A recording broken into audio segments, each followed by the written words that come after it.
Anem ja a l'última comunicació de la taula. La última comunicación será de Raquel Victoria Benítez Rojas, que es doctoranda en la Universidad Complutense de Madrid, y es una comunicación titulada La visión del franquismo, cómo construir la mujer perfecta, actrices y representación femenina. Adelante, Hola, Raquel. buenas tardes.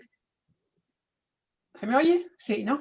Muy bien. Hola, buenas tardes, les saludo cordialmente desde la ciudad de Toronto, en Canadá. Y un abrazo muy fuerte para todos allí en España, que he hecho mucho de menos. Si me permiten, voy a compartir con ustedes mi pantalla. ¿De acuerdo? Vamos a hacerla grande para que todo el mundo la pueda ver bien. Espero que... ¿La ven bien así? La vemos bien, la vemos perfectamente. De acuerdo, Adelante. muchas gracias. Muy bien.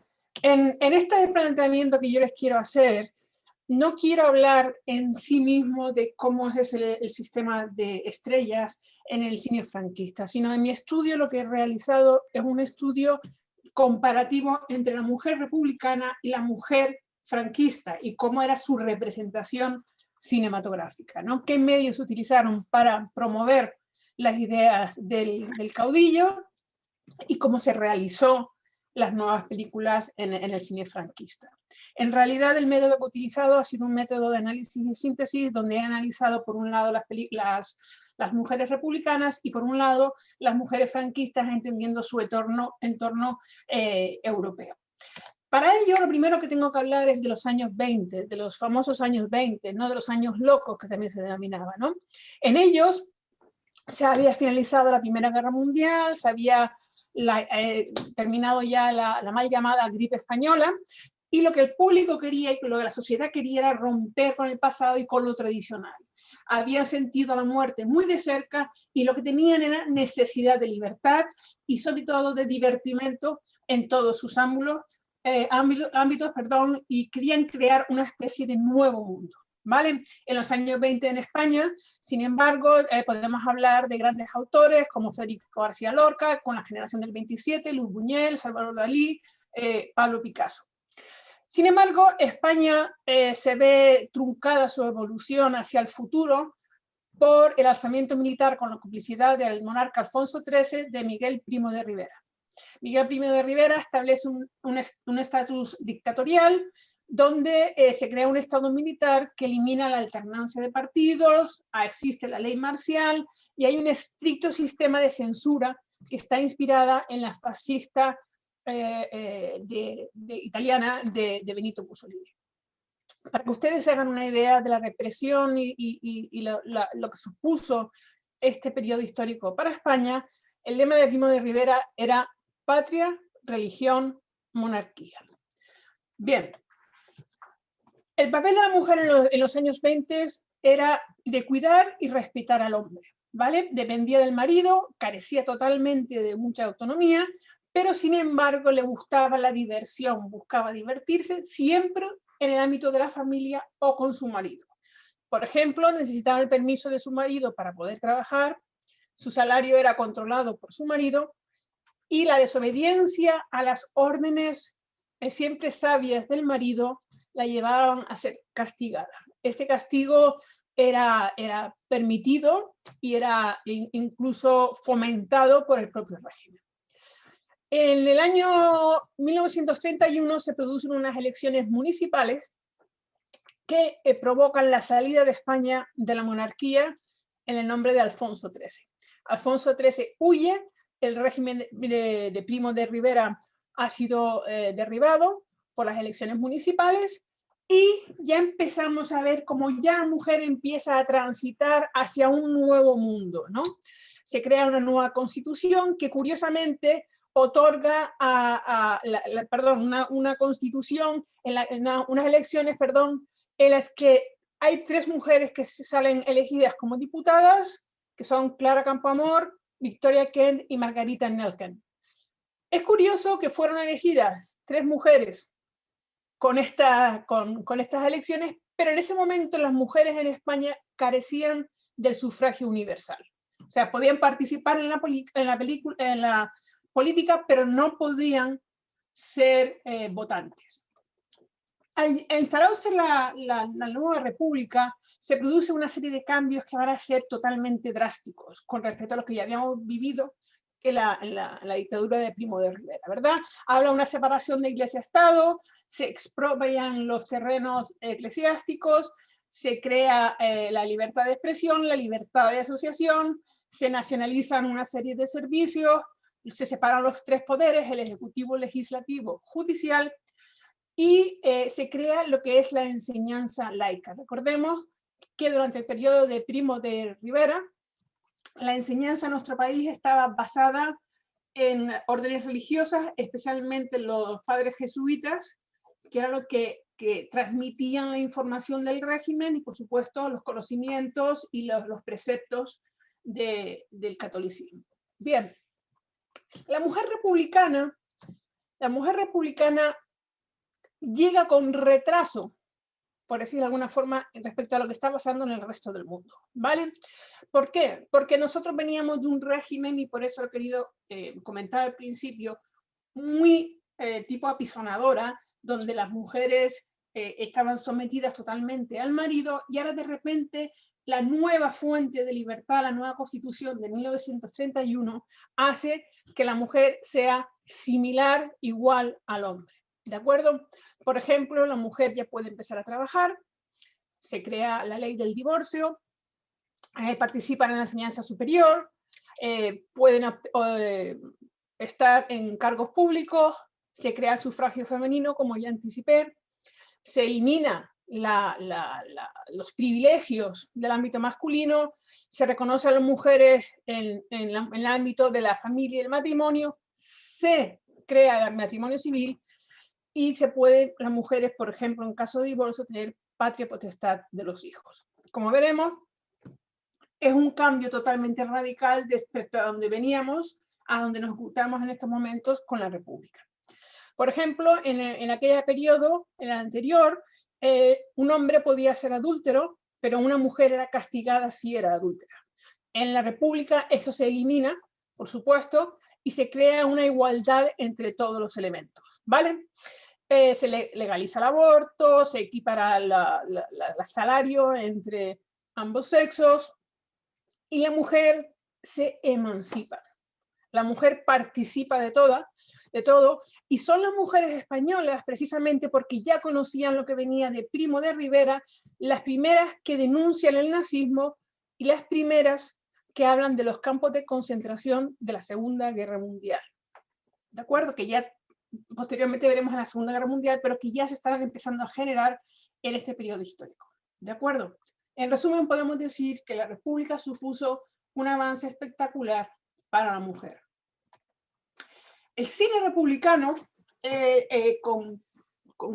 confirma y llega al mismo tiempo que el cine sonoro a España.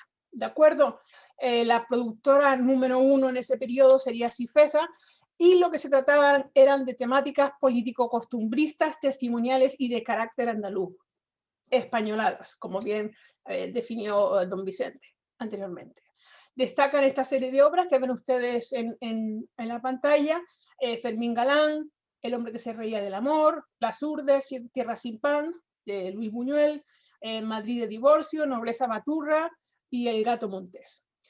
Es la época de Imperio Argentina y Estrellita Castro. El 16 de julio de 1936 se produce un alzamiento militar que crea una guerra fratricida que va hasta 1939. En el conflicto, las mujeres republicanas fueron las primeras en alistarse, y las mujeres republicanas estuvieron en el frente. Lo que pasa es que con el tiempo, debido a las necesidades logísticas, se fueron más enviadas hacia la retaguardia. ¿De acuerdo? Las mujeres tuvieron una misión totalmente fundamental. Utilizaban las armas, se incorporaron a la industria de la guerra. Por ejemplo, una cosa que es muy importante, la retaguardia que se realizó en Cataluña, que luego permitió a muchos emigrantes pasar a Francia, la organizaron las mujeres. Se crea, por ejemplo, la Asociación de Mujeres Antifascistas, que se llama AMA, que era liderada por la Pasionaria. Aquí les añado una serie de nombres de la resistencia llevada a cabo por mujeres, que algunos nombres les sonará a los que sean más jóvenes, como más mayores, como la Pasionaria o María Zambrano. Llega el final de la guerra y se establece el nuevo ideario franquista. El nuevo ideario franquista lo primero que hace es establecer una represión militar, se fusila a los republicanos, se producen violaciones, escarnios públicos, etcétera, etcétera, y se produce un fenómeno que se llama el de los niños de la guerra. Los niños de la guerra no solamente son aquellos niños que fueron mandados a Rusia, sino que en un momento determinado las familias franquistas robaron a los hijos de los emigrantes o emigrados debido a la guerra o hijos de republicanos fallecidos. En este momento es importante porque aún se recordaba lo que estaba ocurriendo en la República y muchos decían, bueno, esto no puede ser peor que lo que pasó con Primo de Rivera, ¿no? Antes de la República. Pero resulta que descubrieron que el franquismo fue mucho peor, una dictadura mucho peor que la establecida por Primo de Rivera, ¿verdad? Entonces, esencialmente la mujer tenía una función que era hacerle la vida agradable al varón. Cuidaba de la casa, engendrar hijos y procurarle placer. ¿De acuerdo? El sexo, por supuesto, se reducía exclusivamente al aspecto reproductivo. Tenían una total dependencia económica del varón, no podían acceder a ciertos puestos de trabajo y su única obligación y su única posibilidad de incrementar sus conocimientos o entrar en el campo laboral era si era secretaria, un administrativo muy básico, una tendera, una maestra o sencillamente una ama de casa. La mujer franquista viene muy bien retratada en las películas, ya que vemos cómo se produce el cambio de padre a marido. Es decir, las mujeres en el periodo franquista eran mujeres que eran objeto, cuya propiedad era del padre. En el caso de la ausencia del padre sería del hermano mayor. Y este hermano mayor se la traspasaba a su marido como si fuera una mercancía. ¿De acuerdo? Y esta era la encargada de transmitir los nuevos valores a los niños que salieran de esa unión, ¿no? Había una doble moral, existían unos cambios muy grandes en lo que se refiere a la relación entre hermanos, ¿no? Con mejores ropas o trato y educación para los varones que para las hembras. En el franquismo y el cine, lo que se utilizó sencillamente en el cine fue la transmisión de los valores fundamentales del régimen. Y me centro esencialmente en los aledaños a la conclusión de la guerra, años y principios de los años 40. Entonces se establecía una serie de censura cinematográfica que ya se inició dentro de la propia contienda, es decir, cada bando llegaba a producir sus propias producciones, mucho más el bando republicano, pero el lado fascista también creó sus propias producciones audiovisuales, pero estas producciones audiovisuales ya contaban con su propia censura. Como compartió un ponente anterior, se empezaron a clasificar las obras y películas en el año 50, y estas obras y censuras, como eran clasificadas, esta clasificación la realizó la Juventud de Acción Católica. En la puerta de las iglesias se colgaban carteles en los que se indicaba qué tipo de película era recomendado que fueras a ver o que fueras a aprender algo sobre cómo ser, por ejemplo, mejor ama de casa, etcétera, etcétera, ¿no?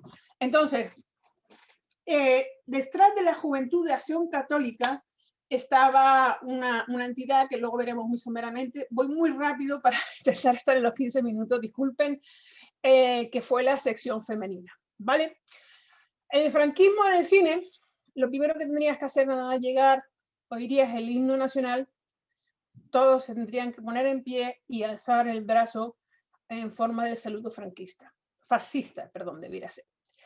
Aparece lo que es la figura de la carabina, es decir, la hermana, la amiga, la prima, que va con las parejas al cine para que nunca ocurra aquello de caer en la tentación lasciva. Bien, En las películas extranjeras se hacía una censura a través del doblaje o la tijera. Directamente en la sala de edición se eliminaban o se suspendían ciertas escenas que podían ser muy sexuales o eróticas, etc. En fin, que el cine del franquismo era la representación de la sociedad de la época. Tuvo muchas referencias y se basó mucho en el cine nazi alemán. Se exaltaba al principio la figura del caudillo y se utilizó como medio de transmisión de la política y de los preceptos de la época, ¿de acuerdo? Junto a la mujer, quien realmente tenía el protagonismo al principio de la época de Franco, eran las mujeres de baja clase social las que acudían al cine, mientras que ya posteriormente ya incrementa su nivel adquisitivo, ¿no? En este periodo no solamente podemos hablar de la mujer, sino tenemos que hablar del hombre, que era un hombre de raza española, valiente, piadoso, religioso, bondadoso, un hombre bueno que amaba a su mujer, ¿no? Hablo aquí someramente de lo que es la sección femenina, porque la sección femenina fue la sección que hizo preparar a las mujeres y que tomó el cine como referente para la transmisión ideológica de las premisas de Franco. Controlaban muchos aspectos de la prensa y el cine. Curiosamente fue fundado por Pilar Primo de Rivera, hija del dictador Primo de Rivera, y a pesar de ser una organización exclusivamente femenina, estaba dirigida todas por hombres. ¿De acuerdo? A partir del día 2 de noviembre de 1950, ya en ese periodo de tiempo, es cuando ellas empiezan a regir el cine. Aquí nombro un poco las cosas que se hacían con la sección femenina. No quiero ir a cosas más interesantes, si me permiten voy a adelantar un poquito. Y solamente quería aquí hablar de la película Raza, que es una película basada en una historia de Jaime de Andrade, que era el alias de Francisco Franco, donde se sintetiza el ideario del buen español. Es la historia de tres hermanos y sus vicisitudes durante el alzamiento del 36 y cómo se comporta la mujer en ese alzamiento, ¿no? Entonces, es el espíritu de la raza española, si podemos considerar que existe una raza española, y constantemente existían referencias referentes a Falange, etcétera, etcétera. Pero luego se hizo una versión ya en los años 50 que fuera para distribución internacional, en donde se omitían todo este tipo de cosas y se cortaban, por ejemplo, los saludos fascistas, etcétera, etcétera. Las actrices del régimen tenían que mostrar esencialmente una serie de elementos, ¿no? Tenían que ser abnegadas, tenían que ser amas de casa o amantes de esposas. Recuerden que estamos hablando ya inmediatamente en el cine justo detrás del alzamiento militar.